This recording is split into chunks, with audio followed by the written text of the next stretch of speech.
So, hello everyone, and welcome to Wise IAS. In the previous lecture, we have done with the lecture 1 of population. And in today's lecture, we are going to cover majorly the migration portion from the population and associated issues. So, basically, in the last lecture, we were discussing the fertility rate.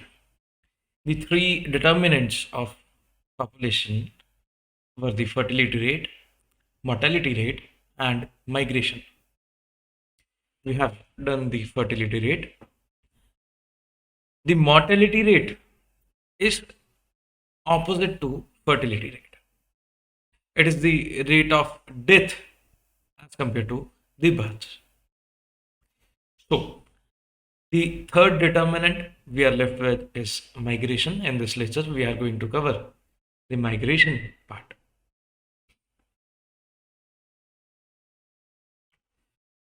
So, we are providing the benefits, and you can have access to all the information and course available on the Wise IAS app. तो talking about migration, अगर हम majorly migration की बात करें तो migration है क्या? Migration is basically the shift, it is the change in pattern of population, or we can say the physical transition, the physical transition in population. When people move to from one place to another, we can say they migrate. For example, in the picture you can see, and just picturize or visualize in your mind that what migration is. The very clear, simple, and crisp. So when people start moving from one place to another, in simple terms we can say they are migrating. It is not necessary for migration that people migrate with whole of their family. चाहे एक इंसान जाए और चाहे चार इंसान जाए, migration तो माइग्रेशन है. So physical transition of an individual or a group of individuals from one society to another. Basically कोई ऐसा माइग्रेट तो करेगा नहीं कि एक सोसाइटी से निकले और जंगल में जाके रहे. So when they move from one society to other, they are said to migrate from one place to another. In the time of COVID, ये माइग्रेशन का बहुत ज़्यादा इश्यू चर्चा में था. There were many scenes of migration in spite of the curfew imposed by the authorities. लोग cycle पे कितने किलोमीटर, हजारों किलोमीटर निकल गए. So migration is a form of geographical mobility. Geographical mobility होती है एक प्लेस से दूसरे प्लेस पे. So there is a geographical mobility or a spatial mobility. So basically ये mobility है जो एक प्लेस से, वन जियोग्राफिकल यूनिट से अनदर के बीच में हो रही है. Generally involving a change in residence from one place of origin or the place of departure to a place of destination or place of arrival. So for a considerable period of time. Migration के लिए एक place से इंसान निकलता है और वो चले जाता है दूसरे प्लेस पे, प्लेस नंबर 2 पे. प्लेस नंबर 1 से निकल के प्लेस नंबर 2 पे गया. अब बेसिकली ये एक इंसान एक प्लेस से निकल के दूसरे प्लेस पे जाता है और वहां वो कुछ समय रहना चाहता है, वहां वो कुछ समय रहेगा, तो इसको हम माइग्रेशन कहेंगे. कहीं आप छुट्टियां मनाने जाते हैं तो वो आपका माइग्रेशन नहीं है. आप बेसिकली कुछ समय के लिए एक प्लेस से निकलकर दूसरे प्लेस में जा रहे हैं, हम सिर्फ उस चीज को ही माइग्रेशन कहेंगे. अदरवाइज बाकी चीजें माइग्रेशन नहीं है. तो बेसिकली हमारा माइग्रेशन प्लेस ऑफ ओरिजिन से हो रहा है. This is your place of origin and this is the destination, the place of destination. जहां से निकल कर इंसान दूसरे प्लेस में जा रहा है। जिस प्लेस से वो निकला उसको हम कहेंगे place of origin. Place of departure जो है या प्लेस ऑफ ओरिजिन जो है, ये हमारा रहेगा जहां से हम निकल रहे हैं, जहां से हम जा रहे हैं। और प्लेस ऑफ डेस्टिनेशन या प्लेस ऑफ अराइवल क्या है? वो हमारा वो स्थान है जहां पर हम पहुंच रहे हैं। तो बेसिकली पीपल में move with in a country, या तो वो कंट्री के अंदर मूव करेंगे या वो कंट्री के बाहर। तो बेसिकली दो तरीके का माइग्रेशन हमारे सामने हम कैटेगराइज कर सकते हैं, एक विद इन दी कंट्री और एक आउटसाइड दी कंट्री। या फिर ऐसा हो कि एक शहर के अंदर ही इंसान माइग्रेट करे, एक लोकेलिटी से निकलकर दूसरी लोकेलिटी में जाके रहने लग गया, एक डिस्ट्रिक्ट से निकलकर दूसरे डिस्ट्रिक्ट में जाके रहने लग गया, और एक स्टेट से निकलकर दूसरे स्टेट में जाके रहने लग गया।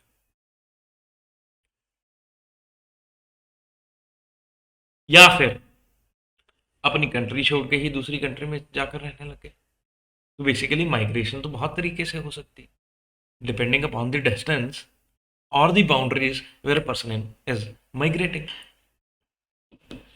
तो इस तरीके से हमारे पास इंटरनल और एक्सटर्नल माइग्रेशन, दो तरीके का माइग्रेशन।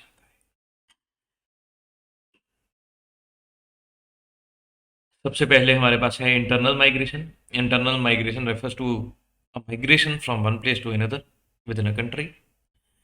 मतलब एक कंट्री के अंदर जहां मर्जी, चाहे एक स्टेट से निकला दूसरे में पहुंच गया, एक सिटी से निकला दूसरी सिटी में पहुंच गया, एक ही सिटी के अंदर माइग्रेशन कर लिया, तो ये इंटरनल माइग्रेशन ही रहेगा जब ये माइग्रेशन जो है विद इन अ कंट्री है, जब ये migration with in the country है। एक्सटर्नल माइग्रेशन जब एक कंट्री से निकलकर वो दूसरी कंट्री में चला गया, it is your external migration. तो बेसिकली एक कंट्री से निकलकर इंसान जब दूसरी कंट्री में जाएगा तो इसको हम एक्सटर्नल माइग्रेशन कहेंगे, और जब एक ही कंट्री के अंदर वो रह गया, विद इन अ कंट्री रहेगा, तो उसको हम इंटरनल माइग्रेशन कहेंगे। नेक्स्ट इज योर इमिग्रेशन और इमिग्रेशन। तो अब हमारे इस आधार के ऊपर हमारे पास दो टर्म्स आती हैं, इमिग्रेशन और इमिग्रेशन। इमिग्रेशन हम उसको कहेंगे जब इंसान move into a new place.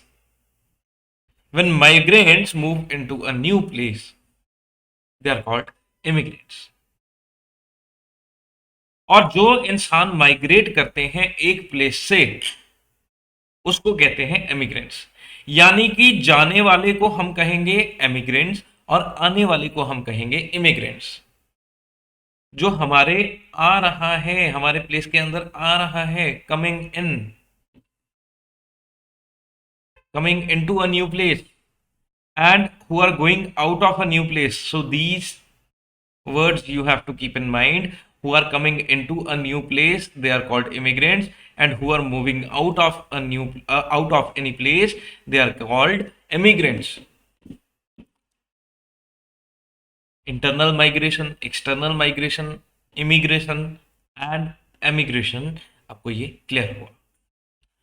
अब जिस प्लेस से इंसान चलता है उसको प्लेस ऑफ ओरिजिन कहते हैं, हमने ये देखा, और जिसमें वो पहुंचता है उसको कहते हैं प्लेस ऑफ डेस्टिनेशन, ये भी हमने देखा। अब जब एक इंसान एक प्लेस से निकल जाएगा दूसरे में चले जाएगा, वहां पे पॉपुलेशन इंक्रीज होगा, यानी कि प्लेस ऑफ ओरिजिन में जो पॉपुलेशन है वो कम हो जाएगी, माइनस हो जाएगी, और प्लेस ऑफ डेस्टिनेशन में प्लस हो जाएगी।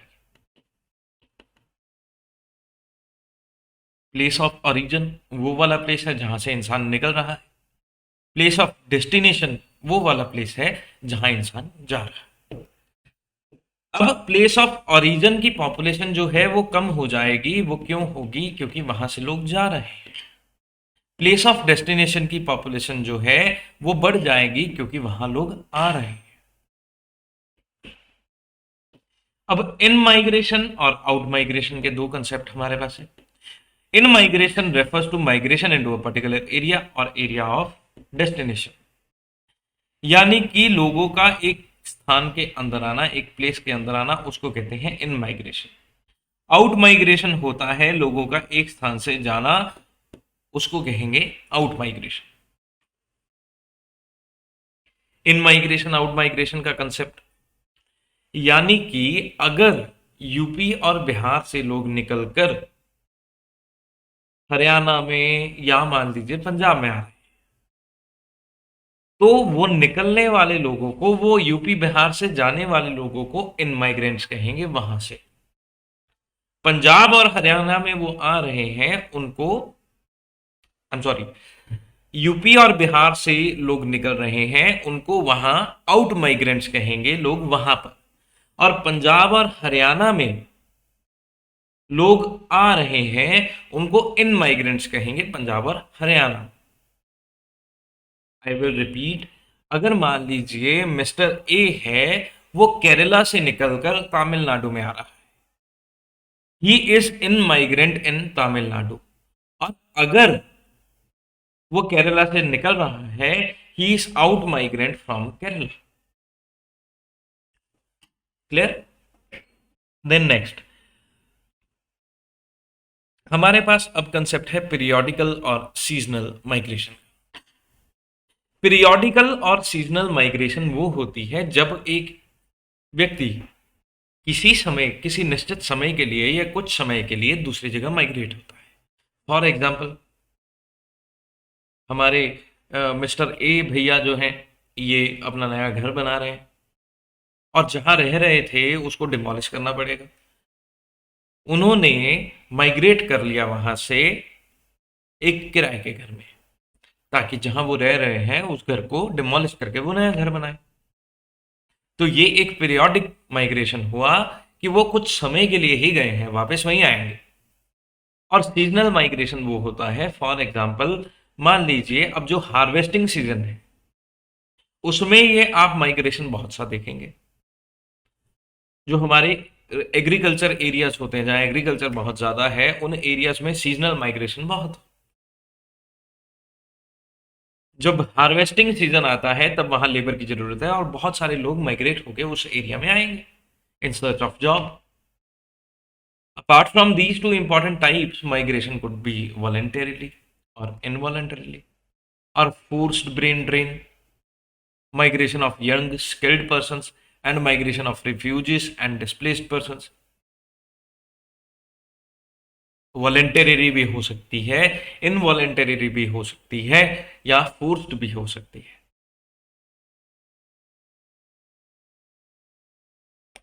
अब ये जो पैरामीटर्स है माइग्रेशन का, फिनोमिना है, ये रिकॉर्ड कैसे होता है, इसके बारे में हमें पता कैसे चलता है कि ये माइग्रेशन इतना हुआ या इतना नहीं हुआ। इसके बारे में हमारे पास सेंसस ऑफ इंडिया वो बताता है, वो ट्रेंड बताता है, what is the trend in phenomena of migration. जब भी सेंसस या सैंपलिंग में डेटा रिकॉर्ड करा जाता है तब पूछा जाता है what is the place of birth and what is the place of residence. इंसान जन्मा जहां पे और जहां पे वो रह रहा है, अगर वो सेम है वो माइग्रेट नहीं किया, अगर वो अलग है वो माइग्रेट कर गया। अब माइग्रेशन इन चार तरीके की होती है, R to R, R to U, U to U, U to R. Rural area से रूरल एरिया में माइग्रेट कर जाना उसको कहते हैं rural to rural migration. Rural area से अर्बन एरिया में माइग्रेट कर जाना उसको कहते हैं rural to urban migration. Urban area से किसी दूसरे अर्बन एरिया में माइग्रेट करना उसको कहते हैं urban to urban migration. Urban area से रूरल एरिया में माइग्रेट करना उसको कहते हैं अर्बन टू रूरल माइग्रेशन। अब लास्ट में हमारे पास एक प्रॉब्लम सामने आती है माइग्रेशन की वजह से, या फिर पॉपुलेशन की प्रॉब्लम। कुछ एरिया जो कि बहुत ज्यादा कैच करते हैं लोगों को, उसको कहते हैं ऐसे एरिया जो कि अपना इकोनॉमिक इम्पोर्टेंस रखने की वजह से या फिर अदरवाइज बहुत सारे लोग वहां अट्रैक्ट हों, एक समय आएगा जब वो एरियाज जो है वो ओवर पॉपुलेटेड हो जाएंगे, वहां बर्डन इतना बन जाएगा। For example in the capital of national capital of Delhi you can see कितना ट्रैफिक, कितना रश, खाली जगह नहीं दिखती है दिल्ली में। तो basically what is the reason? The reason is over population. National capital of Delhi is overburdened. The national capital of Delhi is overburdened. अब वो overburdened क्यों है?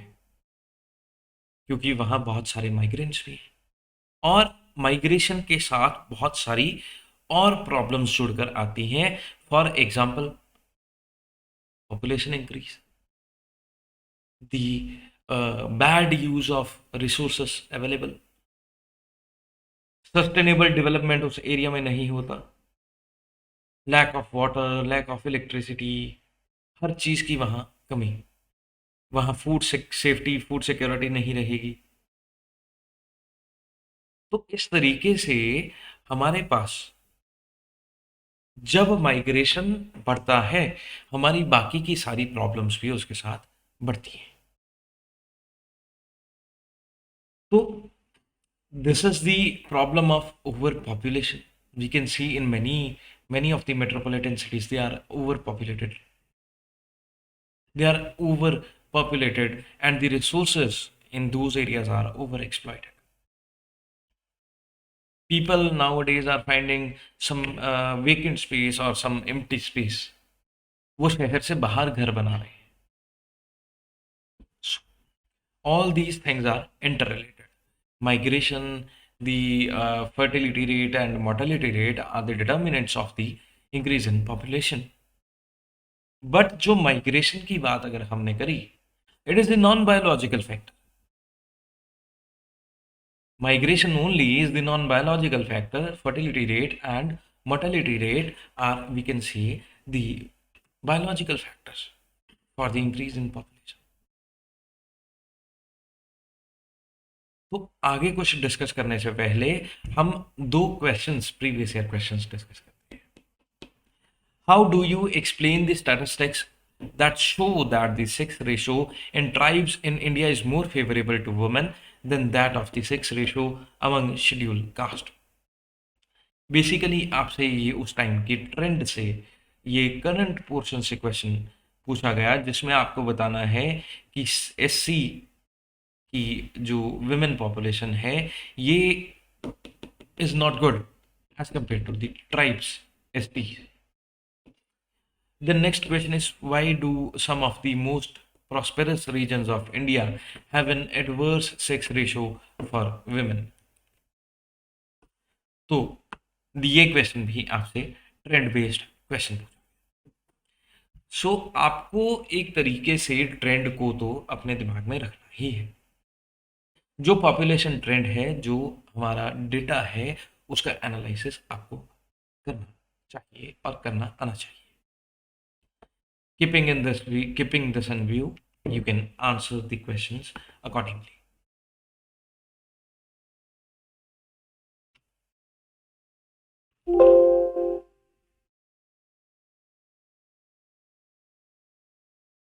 तो अगला पार्ट हमारा है India's two child policy.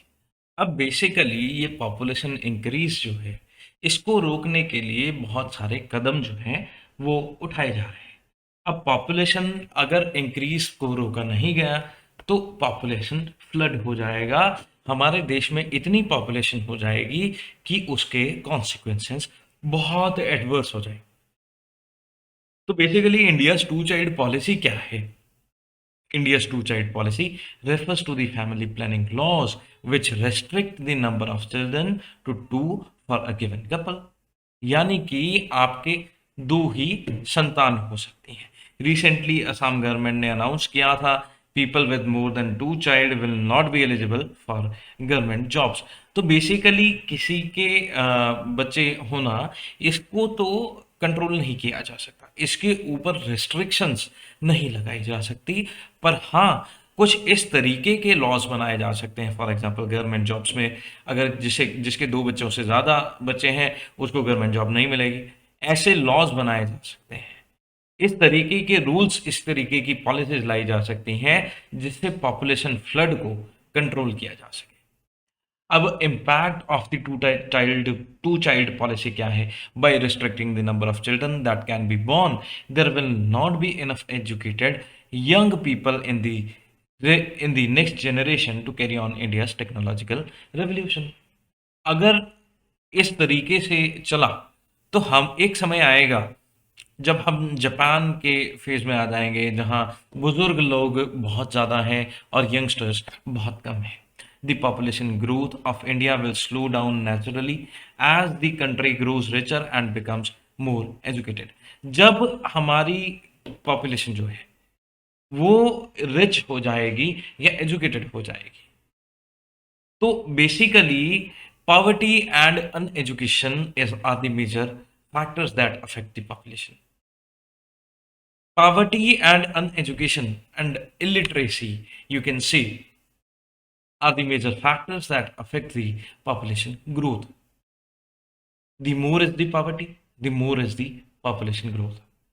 The more is the illiteracy, the more is the population growth. तो both of them are directly को related.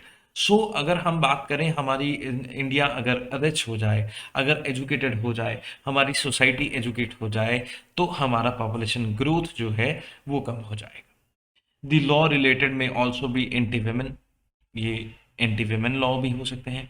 The law discriminates against women right from birth through abortion or infertility or female feticide or babies, but divorce and familial abandonment are at risk of increasing if a man with large family wants to run for political office। यानी कि जिस बंदे के दो बच्चे हैं और वो गवर्नमेंट जॉब चाहता है, तो ये सारी चीजें विमेन के अगेंस्ट हो सकती हैं, अबॉर्शंस हो सकते हैं, या ऐसी काफ़ी सारी चीज़ें हो सकती हैं, डाइवोर्स हो सकते हैं। तो बेसिकली बहुत सारे नेगेटिव पॉइंट्स भी हैं। The legal restriction to two child could force couples to go for sex selection abortion. If they want to have a child, either boy or girl, they wanted to have, तो उनको दो ही बच्चे करने हैं तो वो सेक्स सिलेक्शन अबॉर्शन की तरफ जा सकते हैं। तो बेसिकली अब हमारे सामने प्रॉब्लम आती है ओवर पॉपुलेशन की, तो उसके लिए सॉल्यूशंस क्या क्या हो सकते हैं? हमारे पॉपुलेशन ग्रोथ को रोकने के लिए बहुत सारे सॉल्यूशंस की ज़रूरत है। मिनिमम एज ऑफ मैरिज जो है, at fertility, age fertility depends on the age of marriage, therefore the minimum age of marriage should be raised. In India ये 21 साल है लड़कों के लिए और 18 साल है लड़कियों के लिए। अगर हम इसको ही बढ़ा देंगे तो फर्टिलिटी पीरियड जो है, जो एज जो है, अगर हम उसको बढ़ा देंगे तो the fertility period of a woman would be decreased automatically. The law should be firmly implemented and people should also be made aware of this by publicity or there are many ways. You can see जब नई नई government बनी थी तो अब की बार dash सरकार का जो स्लोगन था, जिस तरीके से इन चीज़ों की पब्लिसिटी होती है उसी स्केल पे अगर ऐसी चीज़ों की भी पब्लिसिटी हो तो हम वो दिन दूर नहीं जब इस बढ़ती हुई प्रॉब्लम के ऊपर भी काबू पा लेंगे। Then next is raising the status of women. By raising the status of women, there is still discrimination. If we can see in the society, there is still discrimination of women. If we raise the women status, they are, if for example, if we see, they are confined to the four walls of the house. They are supposed to do the household work only. They are supposed to do only the work men want them to do. they are still confined to the raising or bringing up the children. So, if we want to control the problem, we need to raise the status or position of the women in the society so that they can have a say. Women should be given opportunities to develop socially and economically. Free education should be given to them. So, by giving these facilities to women, we can educate, we can raise the status. By raising the status, automatically we can trigger down the problem of overpopulation. If we can say the problems are interlinked, by solving one of the problem, we can tackle the other one. We have to tackle the medical facilities, we have to tackle the healthcare facilities, we have to tackle poverty, we have to tackle illiteracy. So by tackling these problems, we can automatically solve the problem of overpopulation in our country. Next is the spread of education. As I already said, the spread of education changes the outlook of the people. लोगों का नजरिया, लोगों का सोचने का नजरिया, देखने का नजरिया सब बदलता है ज्ञान के साथ, एजुकेशन के साथ. Educated men prefer to delay their marriage and adopt family norms, small family norms. But otherwise हम कंपैरेटिवली अगर देखें तो ये दूसरी जगह पर ऐसा नहीं किया जाता. Educated women are health conscious and avoid frequent pregnancies. They avoid frequent abortions also, and thus help in lowering the birth rate. So basically, medically, we can say they are educated. If they are educated, they are presumed to know some medical complications what they can have. They can know the health issues they can have. They can know the problem of our population and what is their contribution to the society. So by tackling one of the problem, we can automatically trigger down the other one.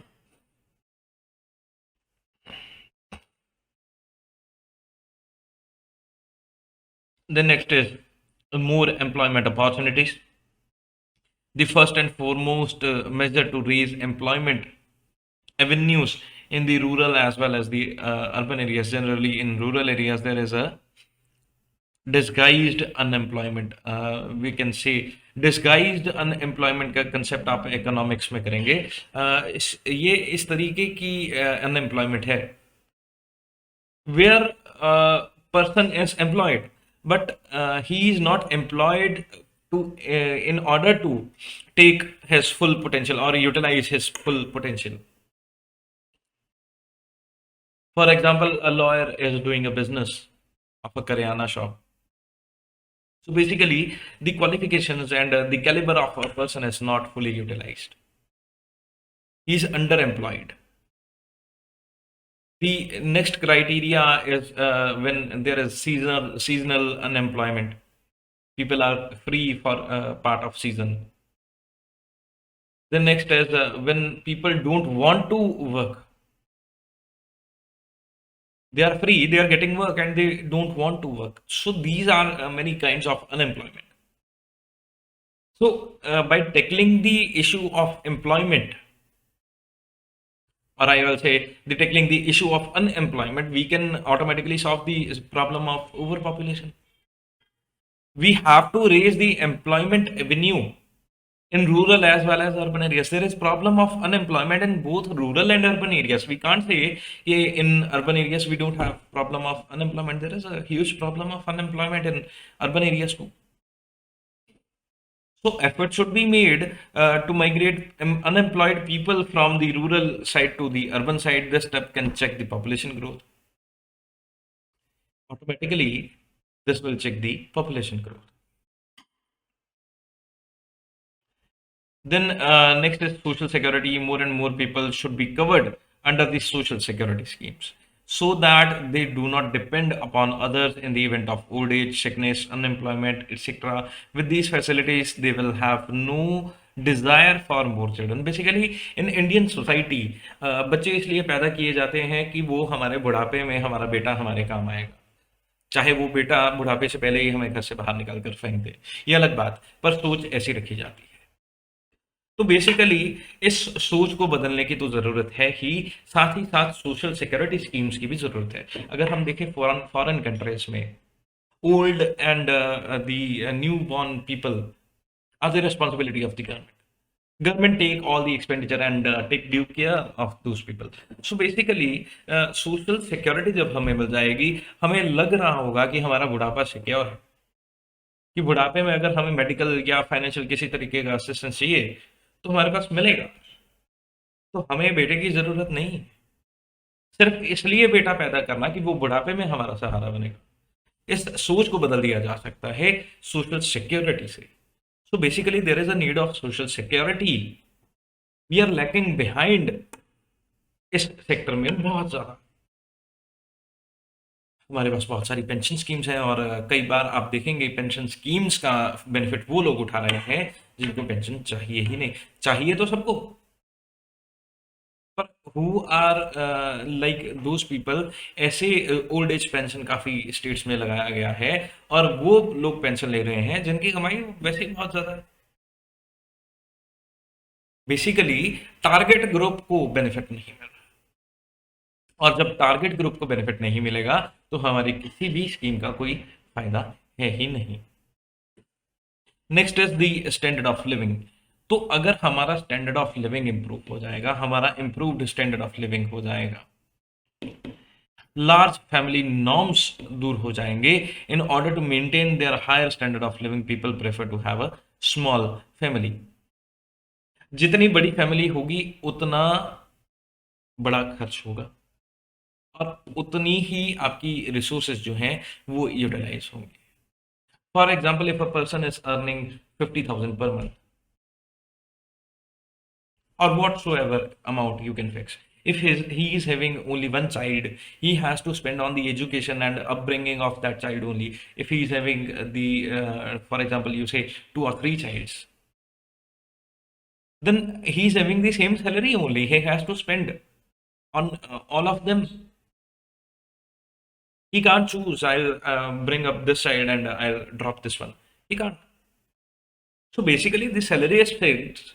If he is having a small family, he can raise his standard of living. उस एक बच्चे को वो एक अच्छे school में admission दिलाएगा, पर अगर उसके 3 बच्चे हैं वो बड़े स्कूल की जो फीस है उसको अफोर्ड ही नहीं कर पाएगा। तो बेसिकली हमारा स्टैंडर्ड ऑफ लिविंग तब बढ़ेगा जब हमारे पास स्मॉल फैमिली नॉर्म्स हो। According to A.K. Das Gupta, those who earn less than rupees 100 per month have on average of reproduction rate of 3.4 children, and those who earn more than rupees 300 per month have a reproduction rate of 2.8 children per month. So ये एक factual statement. Family planning की अगर बात करें, the medical implies family by choice and not by chance. The method, इस method में family by choice होती है और not by chance. So basically the statement is very much clear. By applying preventive measures people can regulate birth rates. Contraceptives का use हो सकता है। This method is being used extensively. The success of this method depend on the availability of cheap contraceptive devices for birth control. According to Chandrasekhar, hurry for the first child, delay the second, and avoid the third. So basically, the statements and these kind of quotes just beautify your answer. So basically family planning एक ऐसा जरिया है, एक ऐसा तरीका है जिसमें हम पहले से प्लान कर लेते हैं। The couple plans how many children they are going to have.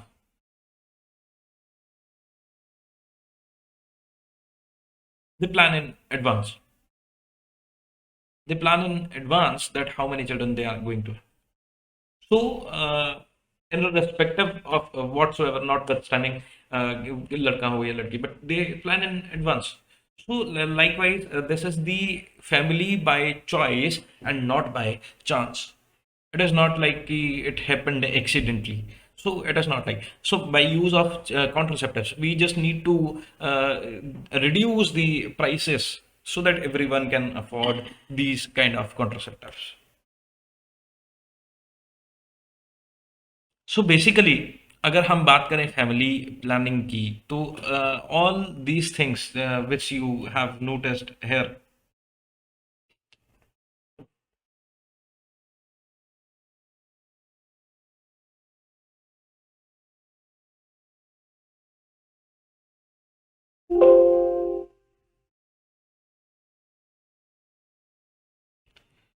So basically, in the issue of population, the family planning is the first and foremost solution that we can say for the control of overpopulation. If we are educated enough, if we are literate enough, if we have a high standard of living, if we are prosperous enough, if we have planned the family, so the population of the problem of overpopulation can automatically be tackled. It can be solved easily. It can be seen, and the various issues that are arising out of the population and associated issues, we can say, we can easily tackle. So for a healthy environment, for the future thinking, we just need to, it is the need of the hour to have a clear look, to have a clear vision, to have clear policies. We just need to work not only on the, we can't work specifically to control the overpopulation. We need to work on many of the issues. We need to work on many of the issues. For example, we have discussed on the health issue, we have discussed on the prosperity, we can discuss the poverty, we can have education and standard of living. All these issues need to be tackled. If we tackle them easily, we can easily solve the problem of overpopulation, because overpopulation is day by day causing many of the problems. Many of the problems which include, there may be problem of unemployment. The number of jobs are same, but the population is increasing day by day, so the aspirants are more. Take the example of your UPSC examination. If the population increases, the number of aspirants are also increasing. And how far the number of posts are increasing. So basically, many of the problems, the competition is increasing. There can be food scarcity. There can be scarcity in water, in natural water, or you can say drinking water. Their natural resources are not properly utilized. There is an increase in the living cost. The expenditure is increased day by day. So basically, we have many of the associated issues by the population only, and by not, we can say by not the population, we can say with the overpopulation. So there needs to be a balance. There is a need of maintaining a balance. When the balance is disturbed, the entire structure of the society is disturbed, and it leads to many of the other issues also. So for maintaining the balance, we need to address these issues within time, so that nothing worse can happen and nothing likewise can be done.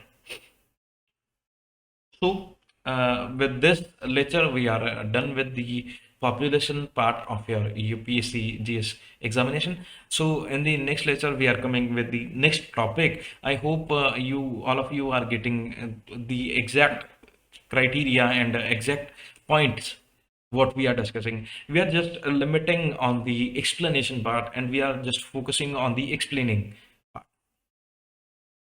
There are many sources from which the material can be gathered easily. So we are not printing the, we are not going to detail everything, and we are not just publishing the books. We are just focusing on your preparation, that the explanation should be clear. When you are clear on the concepts, you are clear on the conceptual part of the topic, you can easily tackle any question. So this was all for today's lecture. Thank you. Have a nice day.